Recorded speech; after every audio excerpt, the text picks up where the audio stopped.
ભારતભરના લોકો જે મતગણતરીની વાત કરતા હતા અને જેની આતુરતાથી રાહ જોવા રહી હતી તે આજે ચાલુ થઈ રહી છે। 8 વાગ્યાના ટકોરેની સાથે જ બેલેટ પેપરથી શરૂઆત કરવામાં આવશે અને ઈવીએમ મશીન પણ સાથે ખોલી દેવામાં આવશે। ભરૂચ જિલ્લાની વાત કરીએ તો ભરૂચ જિલ્લાની અંદર જે પોલિટેકનિક કોલેજ છે તે તમે જોઈ શકો છો કે પોલિટેકનિક કોલેજ ખાતે જે મતગણતરી છે તે થવા જનાર છે।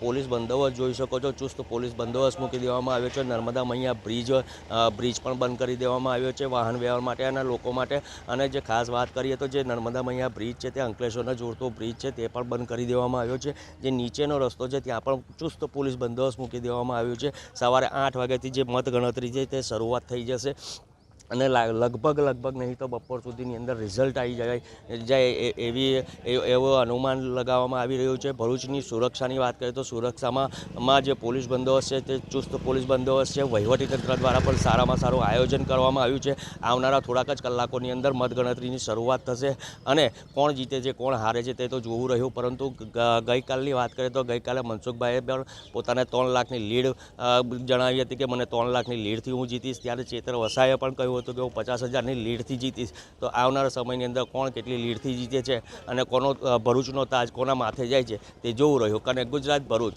રાકેશ ચૌહાણ।